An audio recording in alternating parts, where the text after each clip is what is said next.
Bienvenue dans ce journal. Nous sommes le mardi 27 septembre 2016. Tout de suite, les titres de cette édition. Passer son permis dans une auto-école pour un tarif 2 à 3 fois moins cher, c'est possible à Argenteuil grâce à l'auto-école sociale, une initiative réservée aux 18-25 ans les plus en difficulté. Emprunt toxique, la ville de Saint-Leu-la-Forêt déboutée par la cour d'appel de Versailles. Colère du maire qui veut faire reconnaître que la banque Dexia a floué les collectivités locales, ne les mettant pas suffisamment en garde contre les risques encourus. Interview dans cette édition. Une web-série humoristique de science-fiction, elle est Madine Valdoise, c'est à découvrir en fin de JT, à ne pas manquer. Passer le permis de conduire, c'est cher, pas évident alors pour certains jeunes de s'inscrire dans une auto-école classique. Alors pour leur venir en aide, des auto-écoles associatives proposent de passer le permis avec des tarifs beaucoup plus accessibles. Il en existe plusieurs sur le département du Val d'Oise. Illustration Argenteuil avec Angélique Boilet. Allez Kadiatou, en voiture, on y va. C'est l'heure de la leçon de conduite pour Kadiatou. La jeune femme est inscrite depuis décembre 2014 à l'auto-école associative d'Argenteuil. À ses côtés, Michel, le seul moniteur de la structure. Ce que je te propose, c'est qu'effectivement, on revienne sur la marche arrière aujourd'hui, qu'on travaille un petit peu la marche arrière. L'auto-école associative existe depuis 2014. Elle a été créée par Contact, une association de prévention qui vient en aide aux jeunes des quartiers défavorisés d'Argenteuil sur 3 secteurs. Le Val-Sud, le Val-Notre-Dame et le centre-ville. L'auto-école s'adresse aux 18-25 ans issus de ces quartiers. Au prochain feu, on va prendre à gauche. Alors tu restes placé à gauche, Kadiatou, et j'aimerais que ta tête, elle tourne. Allez, passe une deuxième. Là, tu n'es pas en train de te faire un copain derrière. Mais bon, c'est pas grave. Comme Kadiatou, les jeunes sont dirigés vers l'auto-école par les éducateurs de l'association ou ses partenaires comme la Croix-Rouge et la mission locale. Entre cette structure et une auto-école classique, la jeune femme n'a pas hésité. Déjà pour l'argent, c'était moins cher, c'était juste à côté de chez moi et on était plus suivis aussi. Si un jour tu as des difficultés, tu es plus suivi, tu as les gens qui t'encadrent vraiment, qui sont là pour toi, pour répondre à tes questions, si tu as un problème, qui sont là pour t'aider. Ce qui différencie cette auto-école d'une auto-école classique, d'abord le prix, 2 à 3 fois moins cher. 680 € la formule de base avec cours de code illimité et 20 heures de conduite. Un prix qui a séduit Abdel, inscrit ici depuis 1 mois et qui a besoin au plus vite de décrocher le précieux papier rose. On va faire la série 2. Si j'ai mon permis, en fait, je suis admis dans une entreprise. Il me faut absolument le permis pour pouvoir travailler avec eux. Dans d'autres auto-écoles, ils nous font payer à peu près 1200, 1500. Et ici, ça va, on m'a proposé pour 860, donc ça va, un gros changement quand même. Une somme qu'Abdel va pouvoir en partie financer grâce à des actions citoyennes. Car plus que le prix, ce qui caractérise l'auto-école associative, c'est l'accompagnement individuel de chaque jeune. Il est accompagné d'une part durant sa formation au permis de conduire, mais il est aussi accompagné par l'éducateur. Les éducateurs vont accompagner ce jeune sur son schéma d'insertion, sur son schéma professionnel, sur son schéma de vie, tout au long de sa formation et après sa formation au permis de conduire. La structure bénéficie d'un financement de l'État, du conseil départemental et de la mairie, puis d'une aide ponctuelle des groupes PSA Peugeot Citroën et de Vinci. Pour l'instant, une quinzaine de jeunes inscrits à l'auto-école a obtenu leur permis de conduire. En bref, l'aéroport de Roissy-Charles de Gaulle, accessible plus rapidement en transport en commun. C'est le projet CDG Express, une ligne directe, gare de l'Est, Roissy-CDG. Temps de parcours 20 minutes contre 50 minutes aujourd'hui. Les députés votent ce mardi la création d'une société commune entre Aéroport de Paris et SNCF Réseau, chargée de construire cette liaison express qui doit voir le jour en 2023. En bref, toujours emprunt toxique, la ville de Saint-Leu-la-Forêt déboutée par la cour d'appel de Versailles. Une décision qui intervient dans le cadre d'une bataille judiciaire lancée par le maire Les Républicains, Sébastien Meurant, contre la banque Dexia. Son prédécesseur avait contracté un prêt de 8 millions d'euros d'emprunt dit toxique. Le maire actuel de Saint-Leu-la-Forêt tente de faire reconnaître que Dexia a floué les collectivités locales en ne les mettant pas suffisamment en garde contre les risques encourus. La ville avait pourtant gagné en première instance. Je vous propose d'écouter Sébastien Meurant, il est au micro d'Angélique Boilet. On est devant un arrêt qui est proprement énorme. En fait, la cour d'appel de Versailles a repris les souhaits de Dexia. Et je me pose la question, et ça fait beaucoup moins rire, de l'indépendance, et là j'ose parler de ça, de nos juridictions. Là, pour moi, clairement, c'est un arrêt qui fait traîner les choses, au bénéfice de la finance française, car Dexia est une banque maintenant qui est publique, et nous sommes le seul pays en Europe où pour le même produit, les banques n'ont pas été condamnées. Là, ce crédit-là, il reste 2,3 millions, un peu moins de 2,3 millions jusqu'en 2032. Et ces 2,3 millions nous coûtent plus cher que l'ensemble de nos autres prêts. Là, on a payé 500 000 euros d'intérêt en plus. Et les 10 millions de dettes que j'ai par ailleurs me coûtent moins cher que ces 2,3 millions. Et Sébastien Meurant a annoncé son intention de se pourvoir en cassation. Pour terminer ce journal, je vous propose de découvrir une web-série 100% valdoise. Valentin Bourdeau et Jérôme Montigny se sont rencontrés en 2010 au Théâtre Uvol à Saint-Olomone.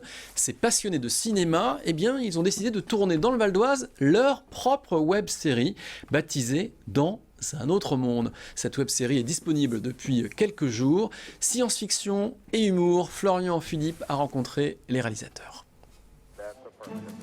5, 4, 3, 2, 1.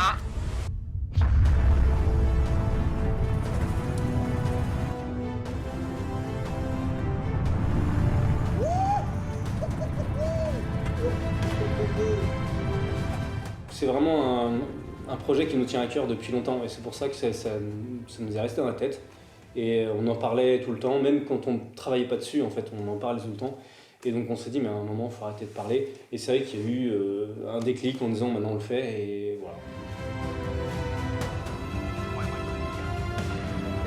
Alors que c'était pas forcément le moment, on était tous les deux au chômage quand on a réécrit le scénario, on se dit, non, mais non, c'est... Voilà, on va d'abord travailler, enfin les choses raisonnables d'abord, et au final on se dit, non, on est prêt. 2035. C'est face au réchauffement climatique devenu incontrôlable que la France a lancé un programme spatial basé à Montélimar. Objectif, trouver une source d'énergie propre et la ramener sur Terre. Cet équipage décolle, et peu de temps après un décollage qui était parfait, réussi, ils perdent connaissance, pour se retrouver, pour se réveiller ensuite en orbite autour de la Terre avec aucun moyen de communiquer avec le centre de contrôle. Les commandes de navigation ne répondent plus. Donc la seule solution, c'est d'annuler la mission et de redescendre sur Terre avec leur module orbital qui était fait à l'origine pour la mission. Mais... Ah non, Ferrin. Ferrin. Oh, allez. Non, pas le levier, Ferrin. Pas le levier, Ferrin. Non, Ferrin. Non. Ils se réveillent sur la Terre, en tout cas ce qu'ils pensent être la Terre. Mais est-ce que c'est la Terre qu'ils ont quittée, qu'ils pensent avoir quitté quelques heures auparavant? Ce n'est pas sûr. Ce n'est pas sûr du tout.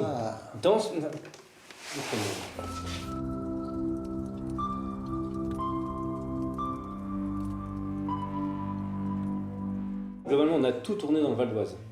Ce qui n'était pas un objectif à la base, du tout. Pas du tout. C'est simplement que on s'est rendu compte que c'est un département qui est suffisamment riche pour faire ce qu'on veut en termes de cinéma, quoi. C'est qu'on a de la campagne, on a de la ville, on a de l'industriel, on a tourné des mairies au château de Vers-sur-Oise, on a tourné à Téméricourt, la Champignonnière qui est donc située à Saint-Gervais. Vers Magnan-Vexin. On a tourné à Méry-sur-Oise, on a tourné... Voilà, on s'est rendu compte qu'on avait tout sur place. Salut Susboule. J'ai vu toute ta vie défiler devant mes yeux. C'est un chiant. On voulait quelque chose d'humoristique, mais avec des effets visuels qui soient crédibles, avec un fil rouge qui soit quand même un minimum sérieux pour accrocher les gens. Parce qu'on voit beaucoup de séries qui sont dans leur style à elles, on critique pas, mais qui sont vraiment... Voilà, on s'amuse, donc on fait cheap et c'est le but. Et nous, on n'avait pas envie de ça. Voilà, on embarque quand même les gens. Là, la projection qu'on a pu faire, les gens disent voilà, nous on regarde même pas la post-prod, on est vraiment dedans et on y croit. On a envie d'y croire en tout cas. Excuse the crew to Montélimar, can you hear my voice? Mayday coming. Montélimar, On a double. Il a un des rôles des astronautes, donc un rôle important. Lui aussi, mais on ne le reconnaît pas. Mais on ne me reconnaît pas, donc du coup c'est parfait. Je suis pas assommé comme ça de messages, de textos comme il peut avoir. C'est vrai que c'est assez fatigant. Plus sérieusement, par contre, on n'a pas pu s'empêcher de se mettre un petit rôle pour rigoler parce que ça nous fait un bien fou. Et c'est vrai qu'on adore le côté technique, le côté réa, le côté montage, mais on aime aussi jouer. Saison 2, pourquoi pas? Parce qu'évidemment, si on crée un projet comme celui-ci, c'est pas pour s'arrêter à la saison 1 dans l'idée. Maintenant, dans les mêmes conditions, non. Si saison 2 il y a, ça voudra dire qu'il y a aussi de l'attente, parce que s'il n'y a pas de suivi, on ne fera pas une saison 2. Ça veut dire qu'il faut qu'il y ait du budget, parce qu'actuellement, on a réussi à ne payer aucun lieu, par exemple, ne payer aucune des maquilleuses, ne payer aucun des acteurs. Donc saison 2, oui, mais attendons de voir comment ça fonctionne et si on peut avoir un budget plus sérieux. Le monde entier a les yeux rivés sur nous. Alors, pas de conneries. Et vous pouvez d'ores et déjà retrouver les 3 premiers épisodes sur la chaîne YouTube du Ham officiel. Un épisode sera diffusé tous les lundis jusqu'au mois de novembre. Voilà, ce journal est terminé. Je vous en rappelle bien sûr le principal titre. Passer son permis dans une auto-école pour un tarif 2 à 3 fois moins cher. C'est possible à Argenteuil grâce à l'auto-école sociale. Une initiative réservée aux 18-25 ans les plus en difficulté. Merci d'avoir suivi ce JT. À suivre la partie magazine de ce journal.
Il arbore 3 étoiles sur son maillot.